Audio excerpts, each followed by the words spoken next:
মহাশক্তির শুভ সূচনা হলো বলাগড়ে। মহাপুজো দুর্গাপুজোর এক সপ্তাহ আগে যেমন মহালয়ার মাধ্যমে মহাশক্তির সূচনা হয়, অনেকটা সেই রকমই 2026 বিধানসভা ভোটের এক বছর আগে ধামসা মাদল বাজিয়ে সাম্প্রদায়িক শক্তির বিরুদ্ধে মহাশক্তির শুভ সূচনা হলো তৃণমূলের নারী শক্তির আহ্বানে আজ সোমরাবাজার গণবাণী হলে। বিধায়ক, প্রাক্তন বিধায়ক থেকে শুরু করে কে নেই ঐক্যবদ্ধ এই মঞ্চে, দেখে নিন বিশেষ রিপোর্ট। দলীয় পতাকা উত্তোলন, রাজ্য সঙ্গীতের মাধ্যমে শ্রীরামপুর হুগলি সাংগঠনিক জেলা তৃণমূল মহিলা কংগ্রেসের ডাকে 22শে ফেব্রুয়ারি শনিবার রাজনৈতিক কর্মী সম্মেলন আলাপচারিতায় গণবাণী হলে তিল ধারণের ঠাঁই ছিল না। দোতলা প্রেক্ষাগৃহ কানায় কানায় পূর্ণ। ভিড় এড়াতে গেট বন্ধ করা হয়, তবুও প্রচুর মানুষ শুনছিলেন বক্তব্য গেটের বাইরে দাঁড়িয়ে গণবাণী প্রাঙ্গণে। উপস্থিত ছিলেন রঞ্জন ধারা থেকে মনোরঞ্জন ব্যাপারী, তপন দাশগুপ্ত, অসীম মাঝি, অরিন্দম গুইন। কলকাতা থেকে প্রেরিত চন্দ্রিমা ভট্টাচার্যের বিশেষ দূত ছিলেন নবীন গাঙ্গুলি, দীপেন রায়, শিল্পী চ্যাটার্জি ও শুক্লা বায়ানের টিম প্রমীলা তৃণমূল বাহিনী দেখিয়ে দিলেন জনসংযোগ কাকে বলে। শিখা মণ্ডল প্রামাণিক, শম্পা বক্সি, অলকা দাস সহ বলাগড় মহিলা তৃণমূল কংগ্রেসের উল্লেখযোগ্য নেতৃবৃন্দ উপস্থিত ছিলেন এই অনুষ্ঠানে। সকলে মিলে বার্তা দিলেন সাম্প্রদায়িক শক্তির বিরুদ্ধে ঐক্যবদ্ধভাবে লড়াই করার জন্য, যারা প্রত্যেকেই নিজ নিজ এলাকায় স্বমহিমায় অনন্য।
স্কাই নিউজ বাংলার জন্য চিরঞ্জীব চ্যাটার্জি, খবর কলকাতা, সমীর ভর, খবর বলাগড় এর বিশেষ রিপোর্ট।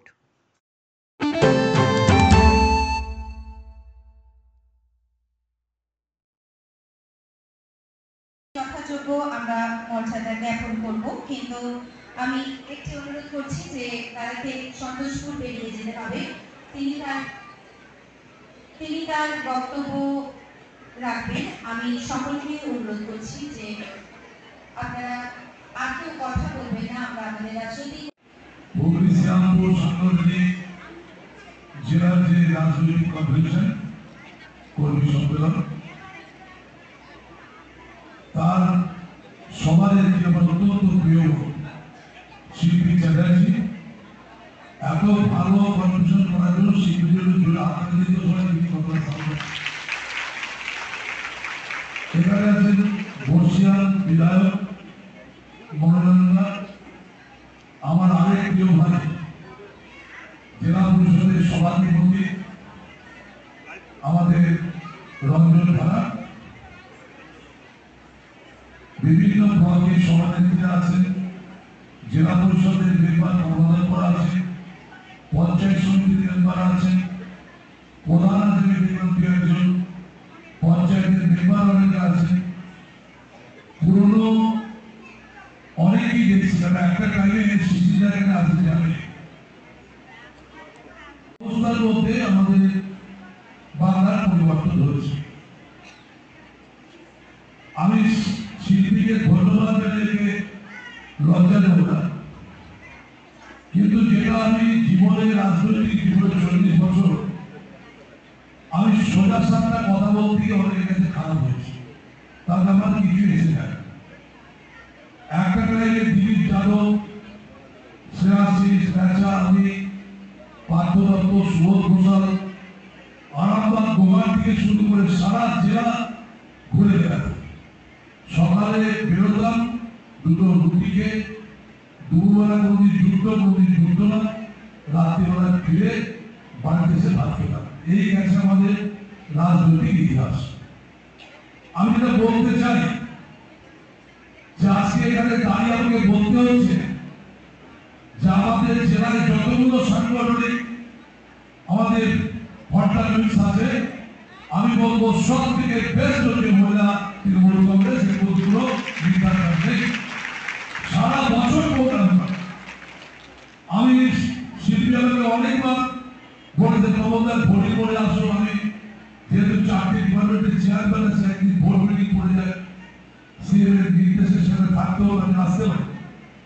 কিন্তু আজকে আমি শিল্পীকে কথা দিয়েছিলাম, ঝড় বৃষ্টি যাই হোক আমি সোমবার দিকে হাজির হবো। আমি আসতে পেরে অত্যন্ত খুশি।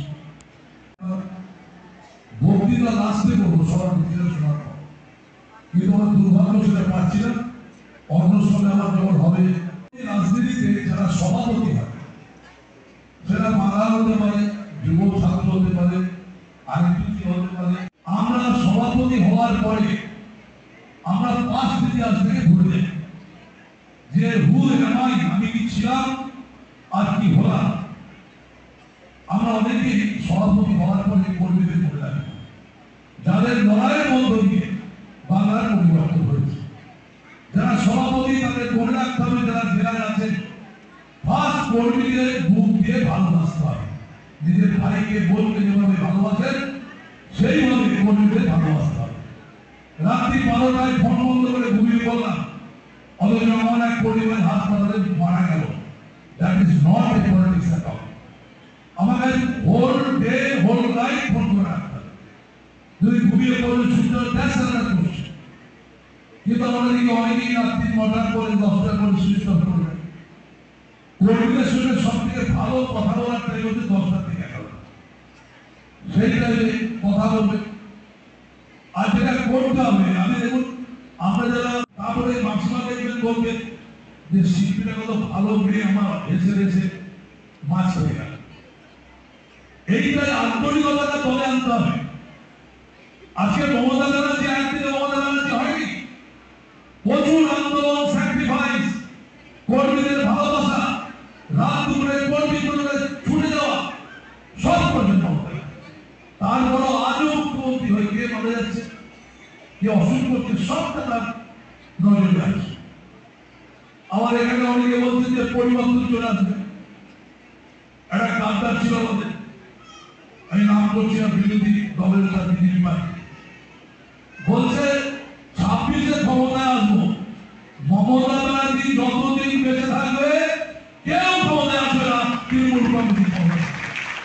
ওর দায়িত্ব নিয়ে বলতে অনেকে বলতেন 26 আমি বিশেষ করে বলে না দিলাম ব্লকে কারণ সমিতি আছে, পঞ্চায়েত সমিতি আছে, জেলা পরিষদের কর্মদক্ষ জেলা পরিষদ আছে, তারা টাকা দিয়ে মিটিং করে একটা গ্রামে 200 বাড়ি খুঁজে দিন বা 50টা বাড়ি অভিযোগ শুনুন। আপনি জানেন যে ওই বাড়িটা সিপিএম করতে তার বাড়ি চলবে, কারণ মায়ের পেট থেকে পড়ে কেউ সিপিএম কংগ্রেস হয়ে যায়। ভালোবাসার মধ্যে দিয়ে দল নিয়ে আসছে। আমার মধ্যে আজকে অনেক ছেলে আছে, গোগাতে অনেক বছর দল করেছে, বাড়ির লোককে খুন করেছে, পুরো পুরো গোগাতের লোককে ফিরিয়ে দিয়েছে। আমরা যারা বয়স্ক আছে এখানে আমাদের মনোরঞ্জন আছে, রঞ্জন আছে, তারা জানে আমি প্রায় 2,500 কর্মী ভোটের মনে শিশির যায় আমাকে কলা বলে আছে। 2 বছর বেঁধেছিলাম দিদির কথা, ঈদের টাইমে কাপড় দিয়েছি, পুজোর টাইমে কাপড় দিয়েছি এবং বাড়ি ঘরে সব দুদিন খুন করবে কোথায়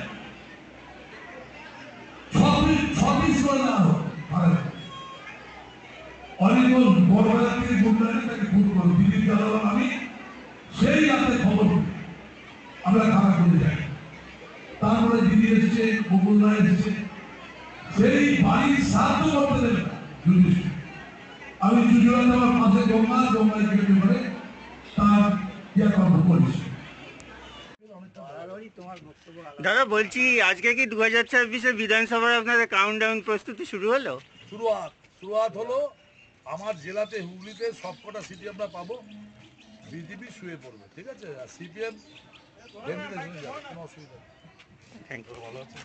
তিনি ঝাঁপিয়ে পড়লেন আমার বাংলায়, উত্তর থেকে পূর্ব, পূর্ব থেকে পশ্চিম, উত্তর থেকে দক্ষিণ, চতুর্দিকে তার উন্নয়নের গাড়ি নিয়ে ঝাঁপিয়ে পড়লেন। আপনারা জানেন কখনো তার উন্নয়নের ডালি থেকে বেরিয়ে এলো লক্ষ্মী ভান্ডার, রূপশ্রী, কন্যাশ্রী, যুবশ্রী, খাদ্যসাথী, সবুজ সাথী, অসংখ্য স্কিম। কিন্তু তার সত্ত্বেও আমরা দেখি কি কেন্দ্রে এমন একটা সরকার আছে যারা মানুষের কথা বলে না, যারা সাধারণ মানুষের কথা ভাবে না, যারা বড় লোকের দালালি করে, তারা আমার বাংলাকে বঞ্চিত করতে কিসের জানে না, বারংবার বাংলাকে আক্রমণ করছে বাংলা দখলের জন্য। কিন্তু বাংলার মানুষ বারংবার তাদের ফেরত দিচ্ছে। তাই গায়ের চাপ বাংলাকে 100 দিনের কাজ থেকে বঞ্চিত করো, বাংলাকে আবাস যোজনার টাকা থেকে বঞ্চিত করো, বাংলাকে শিক্ষার টাকা থেকে বঞ্চিত করো, বাংলাকে বিভিন্ন খাতের টাকা থেকে বঞ্চিত করো। কিন্তু জেনে রেখে দাও, মমতা বন্দ্যোপাধ্যায় তার সুন্দর পরিকল্পনা যদি সঠিক থাকে, ঠিক লক্ষ্যমাত্রায় পৌঁছে যাওয়া যায়। কিন্তু পরিকল্পনা যদি ভুল থাকে, হাজার চেষ্টা করলেও লক্ষ্যমাত্রায় পৌঁছানো যায় না। নেত্রী মমতা ব্যানার্জি সব দিন যখনই কোনো সিদ্ধান্ত নিয়েছেন, তখন সব থেকে গরিব মানুষটার কথা ভেবেই সিদ্ধান্তগুলো নিয়েছেন। সে আপনারা লক্ষ্মীর ভাণ্ডার বলুন, স্বাস্থ্যসাথী বলুন, কন্যাশ্রী বলুন, রূপশ্রী বলুন, সমব্যাথী বলুন, যাই বলুন, এই সমস্ত প্রকল্পগুলো উনি দেশের গরিব মানুষের যাতে হিত হয়, গরিব মানুষের যাতে মঙ্গল হয়, গরিব মানুষের যাতে উপকার হয়, তাদের কথা ভেবেই উনি নিয়েছেন।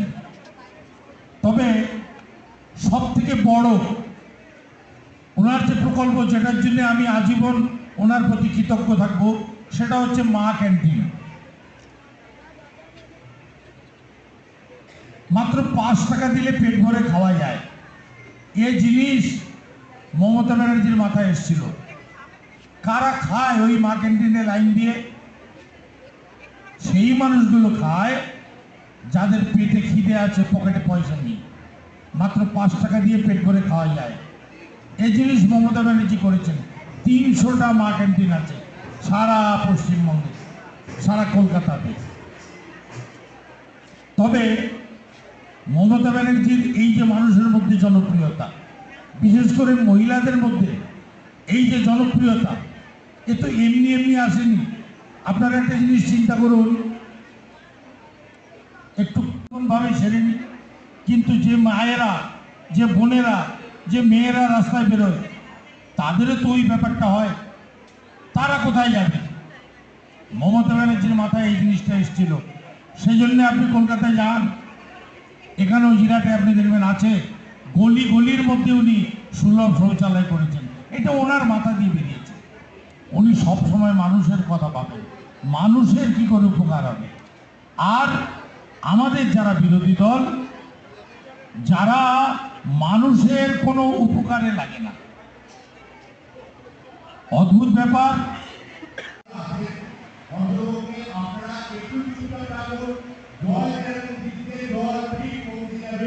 প্রতিটা বিধানসভায় এবার ভোটার লিস্টটা দেখবেন, প্রতিটা বিধানসভায় মেয়েরা 1000 হলেও বেশি, মেয়েদের ভোটার সংখ্যা 1000 হলেও বেশি। অতএব মেয়েরা যদি শক্তিশালী না হয় তাহলে তৃণমূল কংগ্রেস শক্তিশালী হবে না। অতএব মেয়েরা শক্তিশালী হন, তাহলে তৃণমূল কংগ্রেস শক্তিশালী হবে। আর একটা কথা বলি, আপনারা দেখছেন কদিন ধরে অনলাইনে ভোটার এক একটা বিধানসভায় 5-6 হাজার করে বাড়াবার চক্রান্ত হচ্ছে। সেটা সবাই নজর দিন। যারা ভিডিও, এসডিও, যারা ভোটের এই অনলাইনে কাজ দেখে, তাদেরকে যে স্টেট বলুন, অনলাইনে করুন, কিন্তু লাইভ করবেন না, লাইভ করি না। ব্যক্তি উইদাউট অ্যাটেন্ডেন্স অনলাইনে কোনো ভোটার লিস্টে নাম না ঢোকে, এইটুকু করুন। আর মমতা ব্যানার্জি আবার 2026-এ ক্ষমতায় আসবে। তো মেয়ে সংগঠন, মহিলাদের সংগঠন ভালো করুন। আবার আমি শিশুকে ধন্যবাদ জানাই এবং আপনাদের সবাইকে ধন্যবাদ জানিয়ে আমার উপায়ে আমাকে একটু চলে যেতে হবে, আমি তার জন্য সম্ভাবনা। এই বইটি প্রকাশ হচ্ছে, এই বইটি অলরেডি পিডিএফ করে সমস্ত গ্রুপে দেওয়া আছে এবং এই গ্রুপে এখানে সমস্ত দিদির উন্নয়নের যা কিছু আছে সমস্ত তথ্য এই গ্রুপের মধ্যে সংকলিত আছে, এই বইয়ের মধ্যে সংকলিত আছে। আগামী দিনে আপনারা সমস্ত বক্তব্য যা কিছু এবং মহিলা সংক্রান্ত নথি যেটা দাদারা বলবেন এবং বক্তব্যে উপস্থাপিত করবেন সেগুলো প্রকাশ করবেন। কয়েক বছর ধরে পর যেভাবে মহিলাদের নিয়ে আমাদের রাজ্যের নেতৃত্বে নির্দেশ অনুযায়ী যে প্রোগ্রামগুলো করে আসছে, তাতে আপনাদের সহযোগিতা সত্যি অসাধারণ। আপনারা যেভাবে সহযোগিতা করে আসছে, এখানে সবাই বক্তব্য রেখেছে, সবাই জানেন যে কী করতে হবে। আমরা 2021-এ নির্বাচন দেখেছি, যে 21-এর নির্বাচনে একটা সময় মনে হয়েছিল যে বিজেপি হয়তো ক্ষমতায় চলে আসবে, কারণ যেভাবে মিডিয়া তার প্রচার চালিয়েছিল। কিন্তু যখন রেজাল্ট বেরোলো তখন আমরা কি দেখলাম, যে মমতা বন্দ্যোপাধ্যায় 210টার উপর আসন নিয়ে একক সংখ্যাগরিষ্ঠতায় সরকার করেছে, প্রতিনিধিত্ব করছেন। ধন্যবাদ দিদিকে আমাদের মাঝে এসে উপস্থিত হওয়ার জন্য। তিনি তার মূল্যবান বক্তব্য রাখবেন। আমরা ধন্যবাদ এবং কৃতজ্ঞতা জানাই দিদিকে।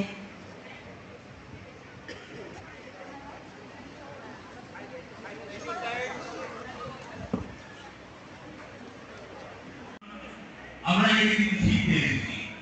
আমি প্রথমে যে কথাটা আমি আপনাদের ঘোষণার মাধ্যমে বললাম, যে আমরা কিন্তু শিখতে এসেছি, সেই শেখাটা আমাদের খুব জরুরি।